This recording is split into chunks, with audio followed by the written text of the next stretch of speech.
This is just a very unique project, though, like nothing I've ever done.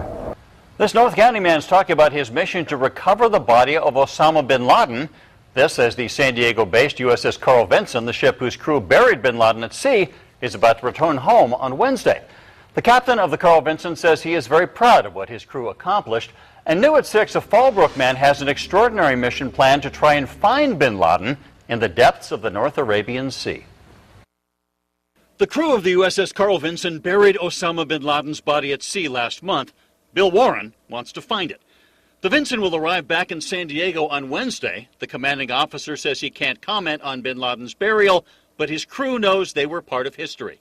They are feeling very good about their participation on this deployment. Specifics were not forthcoming, but the captain called his crew the best of the best.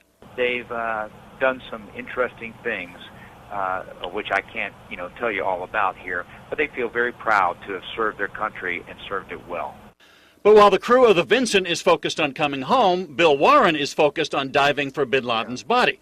Warren, who says he's discovered 150 wrecks, is planning a 2-week expedition using sonar and a remote-controlled submarine to find and recover bin Laden. I want to prove one way or the other that he is, in fact, dead. He says there's still a question about that. Oh, yes. Warren told Good Morning America's Abby Boudreau after he finds bin Laden, he'll do a DNA test. How would you match his DNA? I'm not sure. I know that his family lives in Arabia. So you're just going to knock on his family's door and say... Why not? Yeah. Warren says he's serious about this. The captain of the Carl Vinson seemed amused by the idea. That'll be an interesting mission, and I hope he has a lot of money. Money, yes. Warren thinks there might be money involved.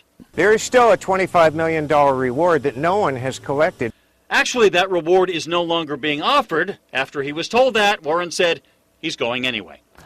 And Warren said he's not really very confident of actually finding bin Laden's body, although the project may cost up to $1 million. But he says he always believes in luck and hopes to do a documentary about his search.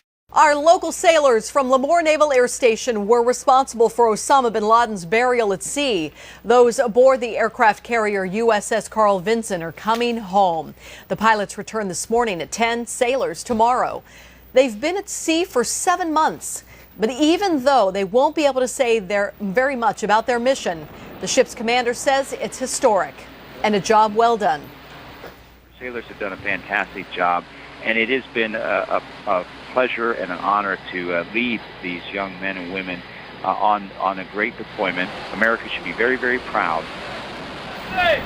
The job took the ship and its crew from the Pacific to the Arabian Sea in support of operations Enduring Freedom in Afghanistan and New Dawn in Iraq. They fought pirates, battled terrorists and insurgents, and sailed more than 60,000 miles. We'll have a full report tonight on the 10 o'clock news.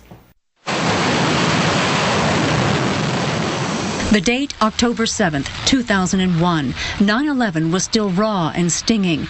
The warplanes of the USS Carl Vinson would be the first in America's carrier fleet to strike at Osama bin Laden and al-Qaeda. Fast forward to 2011. Ironically, the same ship is given the job of bin Laden's burial at sea. Its captain, Bruce Lindsay, told me he was serving on the Carl Vinson the day America struck back. The Arabian Gulf has not changed in the 10 years since then, and so it was interesting for me to come back and take command of this great warship. He's prohibited from talking about bin Laden's death or burial at sea, but eagerly told us about his crew and the 6.5 months it spent at sea. Our men and women who man these ships and these airplanes and make it all work, the dedication they have has not waned from 9/11. We have fantastic patriots on board this ship. He is immensely proud of his crew and his cadre of fighter squadrons from NAS Lemoore. They are, he says, the best, who keep giving their best.